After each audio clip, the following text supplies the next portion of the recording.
नमस्कार प्यारे विद्यार्थियों, ग्रामोत्थान के इस ऑनलाइन प्लेटफॉर्म पर आपका एक बार फिर से स्वागत है। लास्ट वीडियो में अपन ने देखो 2-3 न्यूमेरिकल टाइप क्वेश्चन है वो किए थे। पहला जो चैप्टर है वो अपन ने देखो विद्युत क्षेत्र पूरा पढ़ लिया अभी। उसके संबंधित कुछ एक अपन न्यूमेरिकल टाइप जो क्वेश्चन है वो अपन कर रहे हैं, जिसमें अपन ने देखो लास्ट से शुरू किया था, 15 का जो क्वेश्चन कर लिया था, फिर अपन ने 14 भी किया था, फिर 13 भी किया है, फिर अपन 12 तक क्वेश्चनों में आ गए थे। अब अपन देखो लास्ट जो अपन अगला क्वेश्चन शुरू कर रहे हैं, अपन क्वेश्चन नंबर 11 जो है आपके पास 4 × 10⁹ सीएम। सीएम आपको पता है विद्युत द्विध्रुव घूर्णन का मात्रक 20 कूलाम मीटर। कोई विद्युत द्विध्रुव घूर्णन का कोई विद्युत क्षेत्र, देखो एक बार यहाँ पे कोई विद्युत द्विध्रुव है, इस इतनी सी लाइन से देखना आप क्या समझे कि ये मान किसका दे रखा। ये मान अपन रखते हैं विद्युत द्विध्रुव घूर्णन है, तो विद्युत द्विध्रुव घूर्णन अपन कहें तो वो देखो आपके पास क्या होता है, पी से विद्युत द्विध्रुव के एक आवेश का परिमाण और उन आवेशों के बीच की दूरी का गुणनफल क्या कहलाता है, विद्युत द्विध्रुव घूर्णन कहलाता है। तो ये 4 × 10⁹ सीएम है।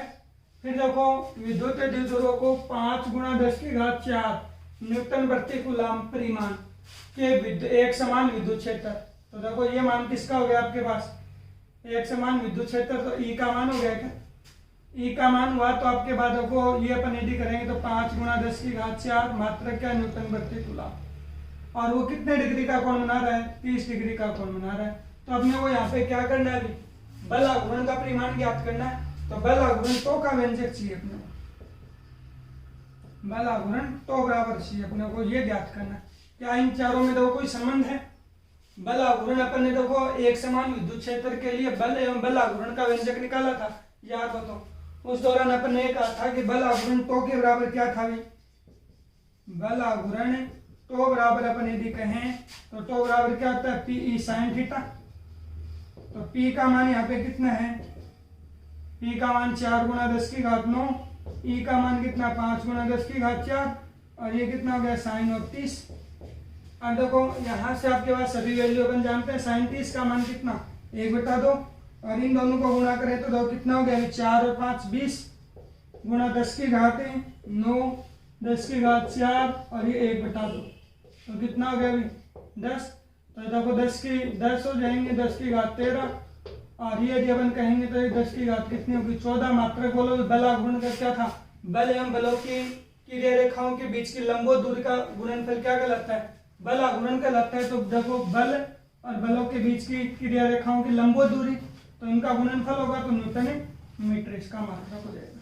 ये आपके बाद क्वेश्चन नंबर 11 हो जाएगा। वापस से देख लो कि आपको एक रखा है 4 × 10⁹ कूलाम मीटर द्विध्रुव घूर्णन का कोई विद्युत द्विध्रुव है, 5 × 10⁴ न्यूटन प्रति कूलाम परिमाण के एक समान विद्युत क्षेत्र में रखा गया। तो एक समान विद्युत क्षेत्र ई का मान, ये पी का मान, ये थीटा का मान और ज्ञात क्या करवा रहा है, बल आघूर्ण ज्ञात करवा रहा है। तो बल आघूर्ण के बराबर अपन ये जानते हैं कि पी तो बराबर ये कहते हैं पी साइन थीटा। तो पी का मान लगा दिया, ई का मान लगा दिया, साइन और 30 कह दिया। साइन 30 का मान 1/2 है, इससे अपन हल करेंगे तो बराबर क्या हो गया 10⁻14 न्यूटन गुणा मीटर अपन कह सकते हैं। ये अपना देखो क्वेश्चन नंबर 11 को अपन कर लेंगे। उसके बाद में देखो क्वेश्चन नंबर 10 देखो इंपॉर्टेंट क्वेश्चन है, क्वेश्चन नंबर 10 आया हुआ है एग्जाम में एक साल।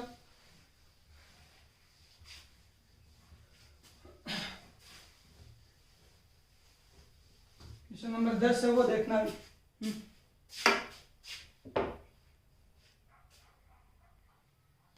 तो क्वेश्चन नंबर 10 देखो आपको क्या दे रखा है कि किसी निकाय में दो आवेश QA कोई एक बिंदु है जिसके ऊपर आवेश का मान दे रखा है 2.5 × 10⁻7 कूलाम तथा QB -2.5 × 10⁻7 कूलाम दे रखा है।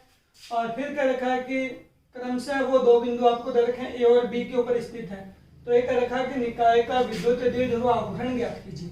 यहाँ देखो जब एग्जाम में क्वेश्चन आया तो विद्युत द्विध्रुव घूर्णन एवं और जोड़ रखा था तथा आपको ये कह दिया कि द्विध्रुव पर लगने वाला बल भी ज्ञात कीजिए। द्विध्रुव पर लगने वाले बल का भी व्यंजक आपको ज्ञात करवाया था इस क्वेश्चन से। देखो आपके पास मैं एक डायग्राम को यदि अपन दर्शाते हैं तो ये सपोज करो कि आपके पास इस प्रकार से अपन यदि ये मानते हैं, वैसे देखो ये अपन अलग अलग कर देते हैं कि ये मान लो कि x होती, ये वाई अक्ष होते हैं, और ये अपन मान लो कि ये आपके पास तीसरी अक्ष है, वो अपन या फिर यूं कर लेते हैं, ये आपके पास एक्स अक्ष कर लेते हैं, ये अपन इनके लंबवत आप क्यों और यूं वाई अक्ष मान ले और ये जेड अक्ष मान ले, ऐसी स्थिति में अपन कर ले। वैसे अपन कई जो अक्ष अक्ष वाई अक्ष और जेड अक्ष ये स्थितियां हैं। अब यहाँ पे आपको देखो दो बिंदु दे रखे हैं, एक ए बिंदु दे रखा है, तो ए बिंदु का मतलब ये अपन नीचे की ओर बैठाते हैं, तो यही हुआ क्या देखो, क्योंकि इस पे आपको देखो x का मान 0, y का मान 0 और z का मान -15 है, ये हो गया क्या, ये हुआ ए बिंदु।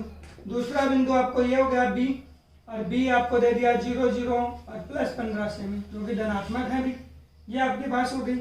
क्यूब b का मान है वो आपको दे रखा है -2.5 × 10⁻⁻7 कूलम आवेश स्थित है।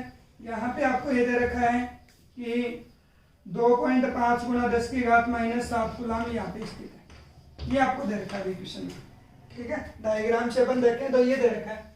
अब अपने को ये चाहिए कि द्विध्रुव आघूर्ण, आघूर्ण अपन ज्ञात करते हैं तो क्या होता है, विद्युत द्विध्रुव के किसी एक आवेश का परिमाण, तो आवेशों का देखो मैं परिमाण की बात कहता हूँ, तो परिमाण क्या होगा, क्यूब बी और क्यू ए का परिमाण अपन निकालें तो देखो 2.5 × 10⁻⁻7 कूलम, और इसका चाहे धनात्मक ले चाहे ऋणात्मक ले, दोनों स्थितियों में इसका मान कितना होगा, ये इनका परिमाण हो जाएगा। हो गई बात यहाँ पे। फिर देखो यहाँ से अपन अपने को क्या चाहिए, इन दोनों आवेशों के बीच की दूरी चाहिए। याद हो तो देखो अपन एक छोटी 10th क्लास में पढ़ते हैं कि आपके पास x1 y1 दो बिंदु होते हैं, एक दूसरे बी बिंदु है जिसका निर्देशांक x2 y2 है। इन दोनों बिंदुओं के बीच की दूरी आप कैसे निकालते हो, एफ बी का मान यदि आप निकालते हो तो ऐसा ही करते हो कि √y2 - y1 का स्क्वायर +x2 - x1 का स्क्वायर, ऐसा ही आप यहाँ पे करोगे। तो यहाँ आपके पास तीसरा पॉइंट और दे रखा है, तो यहाँ क्या हो जाएगा Z1 और यहाँ पे क्या हो जाएंगे Z2, तीन बिंदुओं के बीच की दूरी है वो अपन ज्ञात कर सकते हैं। तो वैसे यहाँ पे जो ए और बी के बीच की दूरी है वो अपन ज्ञात कर लेंगे। तो यहाँ अपन ये कर देंगे ए एवं बी के बीच की दूरी, तो वो दूरी अपन देखो कैसे ज्ञात करेंगे भी, वो अपन चाहे देखो बीच की दूरी एफ बी लिख दें, या एफ बी को अपन द्विध्रुव आघूर्ण वाली दूरी कहें तो वो 2a कह सकते हैं। वो देखो 2a यहाँ से लेकर यहाँ तक की बात कर रहा हूँ, ये 2a हो गई, ये ऋणात्मक आवेश हो गया, ये धनात्मक आवेश हो गया। अब अपने को पता है देखो ये द्विध्रुव बना हुआ है, द्विध्रुव का मतलब होता है दोनों आवेशों का बीजगणित योग करके देख लो, और बीजगणित योग करेंगे तो उनका मान क्या आ रहा है, 0 आ रहा है। इसका मतलब ये क्या बना हुआ है, विद्युत द्विध्रुव बना हुआ है, तो इनके बीच की दूरी एफ बी अपन 2a कह देंगे। अब देखो इनके बीच की दूरी का मान निकालें तो देखो x1 - x2, ठीक है, y1 - y2, z1 - z2, तो ये क्या हो गया देखो 0 - 0 का स्क्वायर, फिर क्या हो गया 0 - 0 का स्क्वायर, फिर क्या हो गया 15 माइनस का 15, और इसका भी क्या हो गया स्क्वायर हो गया। बोलो देखो यही बना क्या, तो ये आपके बाद देखो कितना हो गया 2a का मान, देखना देखो माइनस ये क्या होगा प्लस हो जाएगा, और ये कितना हो जाएगा 30 का स्क्वायर, और रूट के बाद आएगा तो क्या हो गया 30 सेमी होगा, ठीक है ना। अब अपने को दूरी किस में चाहिए, मीटर में चाहिए, तो इसको मीटर में चेंज कर लो, तो मीटर में चेंज करें तो 30/100 लिखते हैं, ठीक है ना। 3/10 अपन यहाँ पे लिख सकते हैं इसको, और ये आपके पास 3/10 है वो मीटर में लिख देंगे। ये आपके पास 2a का मान हो गया। अब अपने को यहाँ पे क्या चाहिए, विद्युत द्विध्रुव आघूर्ण चाहिए, तो आघूर्ण का मान देखो क्या होता है अभी, विद्युत द्विध्रुव आघूर्ण, आघूर्ण वाली स्थिति अपन यदि करेंगे तो ये आपके बाद वो कितनी हो जाएगी, आघूर्ण का मान जो अपन P बराबर लिखते हैं, तो ये क्या होता है Q का परिमाण और गुणा 2a। तो देखो अब दोनों मान हो गए आपके पास, ये यदि अपन करें तो 2.5 × 10⁻⁻7 और ये 3/10, तो ये यदि अपन कर लेंगे तो देखो 7.5 और 10⁻7 ये है, और ऊपर लाएंगे 10⁻1 और आ जाएंगे तो 10⁻7 कितनी -8, मात्रा क्या हो जाएगा कूलम मीटर हो जाएगा। ये आपके पास क्वेश्चन होगा। अब यहाँ से देखो क्वेश्चन में कई बार क्या जोड़ा, मैं क्या कह रहा हूँ, यहाँ से एग्जाम में आया तब क्वेश्चन क्या जोड़ कर आया, विद्युत द्विध्रुव पर लगने वाला बल भी ज्ञात कीजिए, तो बल अपन यहाँ से देखो ज्ञात कर सकते हैं क्या, ठीक है ना। तो यहाँ पर देखो द्विध्रुव का मान P का मान ज्ञात कर लिया अभी, ठीक है ना। P का मान ज्ञात कर, यदि अपने क्वेश्चन में कहीं ना कहीं E का मान और दिया हुआ था तो विद्युत द्विध्रुव का मान है वो अपन ज्ञात कर सकते हैं, ठीक है। या अपन ये कहते हैं कि निकाय जो विद्युत द्विध्रुव कुल आवेशों का योग, तो आवेशों का योग अपने को पता है विद्युत द्विध्रुव में एक धनात्मक और एक ऋणात्मक होता है, उसका उनका बीजगणित योग क्या होगा, 0 होगा। उससे अपन एक देखो इसी से रिलेटेड आप क्वेश्चन एक करेंगे भी, ठीक है। ये आपका देखो क्वेश्चन नंबर 10 हो जाएगा जो एग्जाम में आया हुआ है। बस यहाँ पे देखो क्वेश्चन किस वजह से आया, ये आपको उनके बीच की दूरी डायरेक्टली न देकर पॉइंट दे दिया, और पॉइंट भी किस में दे दिए, सेमी में दे दिए। दो गलतियां हो सकती थी यहाँ से आपने। एक तो देखो आप इनके बीच की दूरियां ज्ञात करते हैं, यहाँ आपके पास ये वाला निशान जो माइनस माइनस कर रहे हैं वो आपके पास गलती हो सकती है। अन्यथा आपके पास यहाँ क्या गलती होती है, अपन सेमी में दूरी तो निकाल लेते हैं लेकिन अपन ये सेमी वाली बात भूल जाते हैं, डायरेक्टली दूरी का मान लगा बैठते हैं। तो याद रखना है यहाँ दूरी सेमी में दे रखे, उसको किस में चेंज करना है, मीटर में चेंज करोगे, फिर उसके बाद में विद्युत द्विध्रुव आघूर्ण का मान ज्ञात कर लेंगे। क्योंकि विद्युत द्विध्रुव आघूर्ण विद्युत द्विध्रुव के किसी एक आवेश पर किसी एक आवेश का परिमाण और उन आवेशों के बीच की दूरी का गुणनफल क्या कहलाता है, विद्युत द्विध्रुव आघूर्ण कहलाता है। तो अगर एक आवेश का परिमाण ये रख दिया, 2a का मान वो 3/10 मीटर कर दिया, और इसको हल किया तो ये क्या आ गया 7.5 है गुणा 10 की घात है -8 कूलाम मीटर है, वो उसका ये हो जाएगा। ठीक है, ये अपना क्वेश्चन नंबर 10 हो जाएगा। 9 देखो उसके बाद में क्वेश्चन नंबर 9 देखना। अगला क्वेश्चन देखो, क्वेश्चन नंबर 8 था, ए भुजा वाले समबाहु त्रिभुज एबीसी के शीर्षों पर तीन आवेशों में देखो पहला कह रहा है +2q आवेश, फिर कह रहा -q आवेश, और फिर कह रहा -q आवेश क्रम से ए बी सी बिंदुओं पर चित्रानुसार रखा गया है। तो इस पर आपको क्या करना, विद्युत द्विध्रुव आघूर्ण है वो ज्ञात करना है। अच्छा क्वेश्चन है देखो, सबसे पहले तो अपने पास ये होती है कि ये पहचान करनी है कि अपने को विद्युत द्विध्रुव जो आघूर्ण दिया रखा है, जो एक डायग्राम बना रखा है, क्या वो एक विद्युत द्विध्रुव बनेगा। विद्युत द्विध्रुव में अपन ने क्या कहा था, एक ऐसा निकाय होता है जिसमें समान परिमाण के परंतु दिशा में विपरीत प्रकृति के दो आवेश एक दूसरे से अत्यल्प दूरी पे स्थित होते हैं। ठीक है, अत्यल्प दूरी पे होंगे तो उसे आप क्या कहते हैं, विद्युत द्विध्रुव कहते हैं। एक बात तो ये थी। दूसरी बात तो मैंने ये भी बताया था कि आदर्श विद्युत द्विध्रुव की शर्त बताई थी। मैंने कहा था कि द्विध्रुव के आदर्श द्विध्रुव की शर्त में मैंने कहा था कि जो आपके पास बिंदु आवेश होते हैं उन आवेशों के बीच की दूरी तो क्या हो जाए, 0 हो जाए, और आवेशों का मान क्या हो जाए, अनंत हो जाए। तो वो भी क्या बनती है, आदर्श विद्युत द्विध्रुव की कंडीशन बनती है। ऐसा ही देखो अपने पास, अब देखने में ऐसा लग रहा है कि यहाँ आवेश, यहाँ आवेश, यहाँ आवेश, 3 बिंदु हो गए, और अगले ने कह दिया कि यहाँ पे क्या बना हुआ है, विद्युत द्विध्रुव बनना चाहिए। फिर तभी तो अपन जो विद्युत द्विध्रुव आघूर्ण है वो ज्ञात कर पाएंगे। तो अपन देखो ऐसा नहीं है कि यहाँ पे अपनी वो परिभाषा तो यहाँ पे फेल हो रही है कि 2 बिंदु आपके पास होने चाहिए, लेकिन अपन आवेशों का योग करके देख लेते हैं। आवेशों का जैसे ही अपन योग करेंगे तो आवेशों का बीजगणित योग क्या हो रहा है, 0 हो रहा है, और आवेशों का बीजगणित योग 0 हो रहा है। इसका मतलब ये क्या बना हुआ अपना, विद्युत द्विध्रुव बना हुआ है। ठीक है, विद्युत द्विध्रुव बना हुआ है। इसका मतलब अपन यहाँ पे देखो जो भी बिंदु है वो अपन ज्ञात कर सकते हैं, और विद्युत द्विध्रुव आघूर्ण ज्ञात करना, कोई भी एक पार्टिकल जो कोई भी एक बिंदु ले लो आप, उसके अकॉर्डिंग अपन द्विध्रुव आघूर्ण ज्ञात कर सकते हैं। करने को देखो मैं बी पॉइंट पे भी ज्ञात कर सकता हूँ, करने को सी पे भी ज्ञात कर सकता था, करने को मैं ए पे भी ज्ञात कर लूँ, लेकिन अपनी देखो थोड़ी सी कंडीशन वो इजी हो जाए, क्योंकि विद्युत द्विध्रुव आघूर्ण की दिशा क्या होती है भाई, माइनस से अपन ये कहते हैं नेगेटिव टू पॉजिटिव चार्ज होती है, जो अपन ये कहते हैं ऋण आवेश से धन आवेश की, और इसकी डायरेक्शन होती है। तो उस डायरेक्शन के कारण मैं यहाँ पे क्या कर रहा हूँ, ए बिंदु के ऊपर परिणामी विद्युत क्षेत्र ज्ञात कर रहा हूँ। परिणामी विद्युत द्विध्रुव आघूर्ण वो ज्ञात कर लेंगे। तो ए पॉइंट पे ज्ञात करूँ तो मैं देखो ये कहता हूँ कि देखो पहला पॉइंट मैं कहता हूँ कि बिंदु बी पर उपस्थित -q आवेश के कारण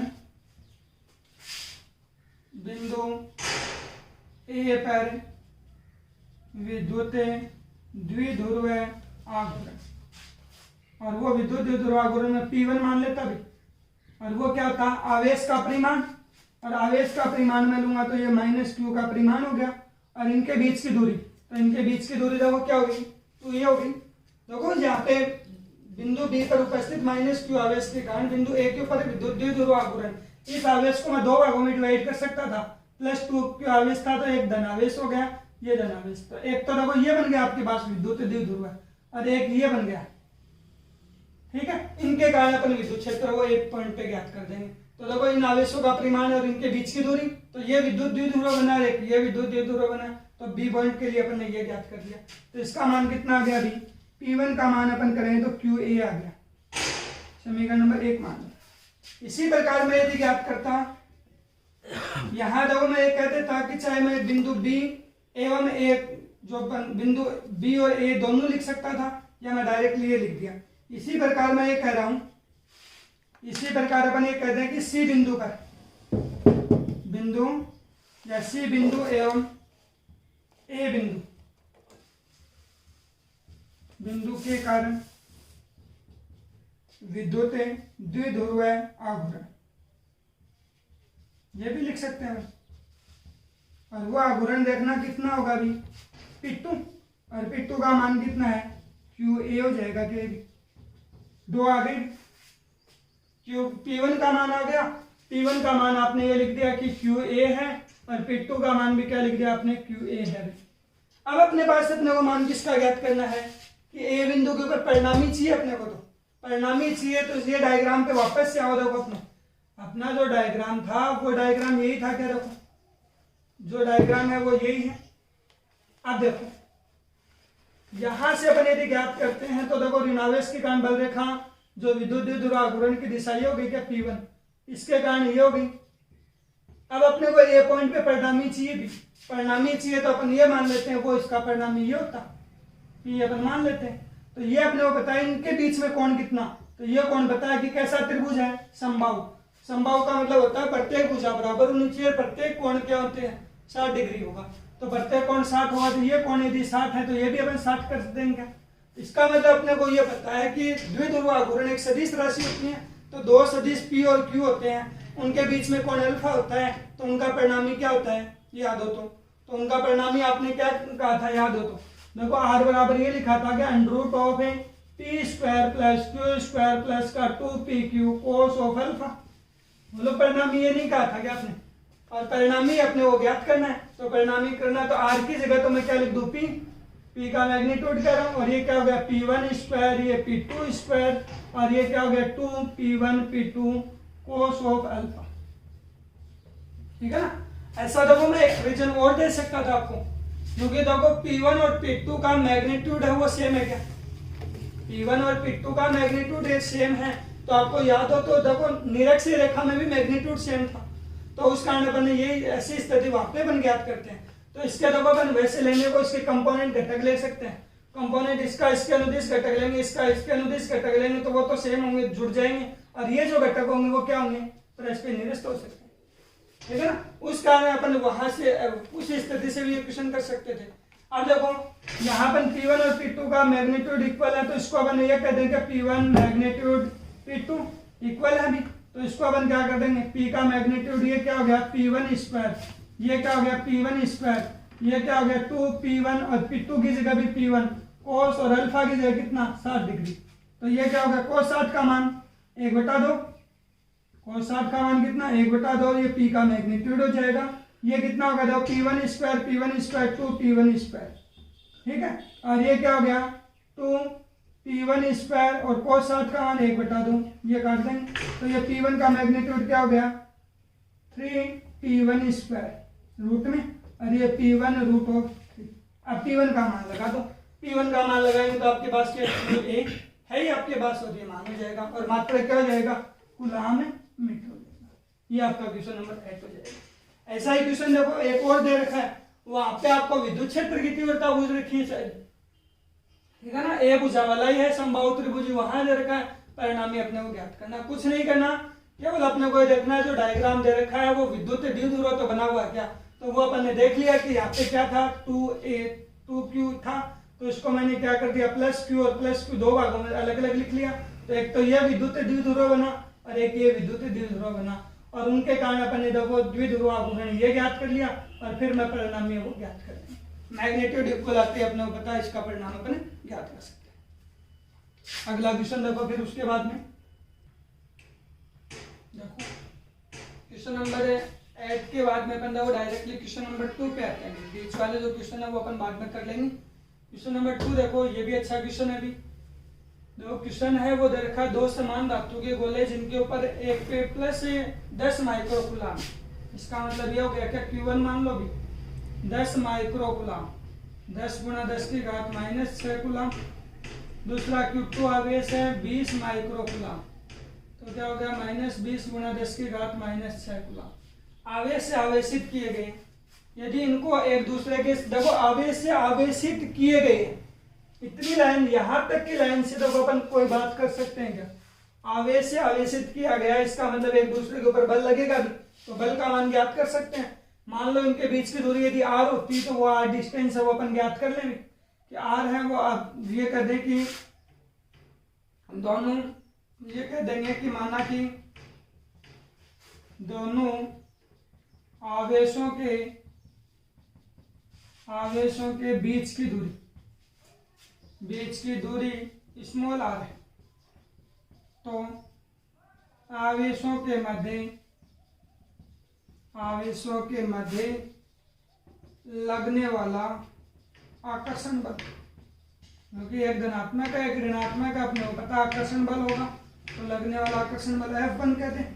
और ये क्या होगा कि Q1 Q2 अपॉन में r² मैग्नीट्यूड में कह देंगे। तो यहाँ से देखो आपके पास बल का जो मान आएगा F1 का मान कितना आ गया, ये अपन के और इनके मान लगाए तो देखो कितना हो गया 10 गुणा 10 की घात -6 गुणा -20 गुणा 10 की घात -6 और बट्टे में कितना हो गया r²। ये आप एक बार समीकरण 1 मान लो। इतनी लाइन पढ़ी है मैंने, केवल पहली लाइन पढ़ी है, उसके आधार पे मैंने इतना काम कर दिया।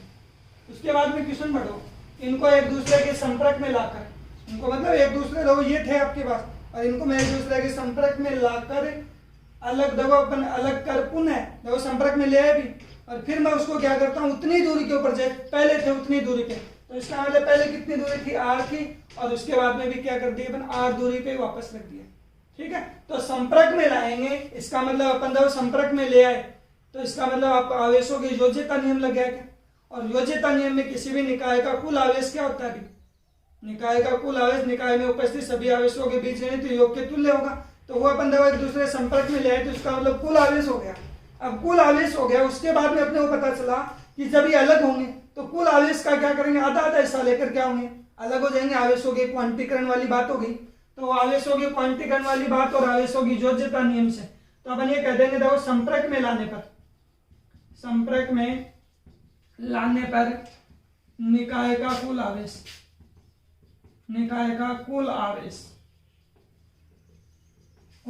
Q बराबर क्या हो गया Q1 प्लस Q2 अपॉन में 2, तो ये कितना हो गया 10 गुणा 10 की घात -6 प्लस जाओ फिर ये कितना माइनस का दर का भी 20 गुणा 10 की घात -6 बाई 2। ये दो संपर्क में लाने पर कुल आवेश तो ये होगा भी बाई 2 नहीं होगा, Q1 प्लस Q2 अपन कर दें तो Q का मान कितना हो गया, ये हो गया क्या। अब अगले ने आपको क्या कर दिया, इनको फिर अलग कर देना है, तो अलग करेंगे तो ये क्या करेंगे अपने अपने आवेश, जितना आवेश था उसका आधा आधा हिस्सा लेकर क्या होंगे अलग अलग हो जाएंगे। तो इसका मतलब ये होगा कि देखो अपन यहाँ तक की बात की संपर्क में लाकर, संपर्क में लाएंगे तो ये स्थिति होगी। फिर कह रहा है कि अलग कर पुनः उतनी दूरी पे ही रख दिया जाए, तो देखो इन्हें अपन ये कर देंगे अलग करने पर Q1 प्लस Q1m Q2, अलग करने पर Q1m Q2 का मान, तो Q1 और Q2 का मान क्या करेंगे, इसका आधा आधा कर लो, तो इसका आधा कितना 5 गुणा 10 की घात -6, और इसमें भी अपन Q2 करेंगे तो वो भी कितना होगा 5 गुणा 10 की घात -6 कूलम, दोनों पे हो जाएंगे। अब इनके बीच की दूरी देख लो, इनके बीच की दूरी क्या कर रखी है, उतनी दूरी पे रख दिया जाए, तो पुनः उसी दूरी पे रख देंगे, तो देखो आपके पास लगने वाला बल ज्ञात कर दो F2, तो क्या हो गया अभी Q1 Q2 अपॉन में r² F2 का मान हो गया। अब जब इनके मान और लगा दो, K को मैं यूं का यूं रख रहा हूं ताकि देखो K की वैल्यू इसलिए नहीं रखी है कि ताकि आपके पास क्योंकि अनुपात बुझ रहा है, बलों का दोनों अवस्थाओं में बलों का अनुपात क्या होगा, तो आपके बाद इस कारण मैंने K का मान है वो नहीं लगाया अभी, तो ये कितना हो गया अभी देखो माइनस में ही आपके पास ये रहेगा 5 गुणा 10 की घात -6, और माइनस माइनस क्या हो जाएगा प्लस हो जाएगा क्या, और बट्टे में r²। ये आपके पास समीकरण नंबर 2। अनुपात बुझ रहा है तो समीकरण 1 को क्या कर दो आप, समीकरण 2 से डिवाइड कर दो, समीकरण 1 में समीकरण 2 का भाग देने पर, और 2 का अपन भाग देंगे तो F1 मैग्नीट्यूड अपॉन में F2 मैग्नीट्यूड, और ये क्या हो गया K, और ये कितना हो जाएगा भाई माइनस में है 10 गुणा 10 की घात माइनस 6, 20 गुणा 10 की घात माइनस 6 अपॉन में आर स्क्वायर, और ये भाग देंगे तो ये क्या के 5 गुणा 10 की घात माइनस 6 और ये 5 गुणा 10 की घात माइनस 6 बट्टे में आर स्क्वायर, यही मान है। आर स्क्वायर से आर स्क्वायर काट दो, के से के काट दो, 10 की घातों से 10 की घात 1 काट देंगे। अब देख लो आपके पास देखो कितने हो गए, देखो शायद 10 गुणा 20 200 और 5 गुणा 5 25, माइनस में है तो ये कितना हो गया माइनस 25 अंक है 200, तो ये हो जाएगा -8:1 होगा, बलों का अनुपात किया जाएगा आपके पास, ठीक है ना। ये आपका क्वेश्चन नंबर 2 हो जाएगा। एक लास्ट क्वेश्चन और देख लो, दो क्वेश्चन नंबर 1 जो आपको दे रखा है, उसके बाद में दो क्वेश्चन नंबर लास्ट जो अपन शुरुआत का फर्स्ट क्वेश्चन कहते हैं। देखो वायु में एक दूसरे से 30 सेमी दूरी पर, तो वायु में एक दूसरे से 30 सेमी दूरी पर दो आवेश, सपोज करो Q1 होता, दूसरा आवेश में करता Q2, और एक दूसरे से कितनी दूरी पर r दूरी पर होते हैं, तो वो दूरी का मान कितना 30 सेमी है या नहीं है। फिर Q1 और Q2 का मान भी दे रखा है, फिर बल बुझ रहा है, इसका मतलब कौन सा नियम हो गया, कूलाम नियम हो गया। आपने कहा था कि किन्हीं दो बिंदु आवेशों के मध्य लगने वाला आकर्षण या प्रतिकर्षण का जो बल होता है वो दोनों आवेशों के गुणनफल के समानुपाती और उनके मध्य दूरी के वर्ग के व्युत्क्रमानुपाती होता है। तो वो अपन कूलाम नियम से ज्ञात करें तो Q1 का मान है आपके पास है या नहीं है, Q2 का मान भी है, तो वो दोनों ही आवेश हैं वो कैसे हैं, धनात्मक हैं, इसका मतलब बल की प्रकृति ज्ञात कर सकते हैं क्या, दोनों धनात्मक है, इसका मतलब बल कैसा होगा, प्रतिकर्षण बल लगेगा। और आर का मान अगले ने दे रखा है 30 सेमी, सेमी का मान किस में चेंज कर दो, मीटर में चेंज कर दो, और मीटर में चेंज करें तो ये क्या होगा 3/10 मीटर हो जाएंगे, ये हुआ क्या।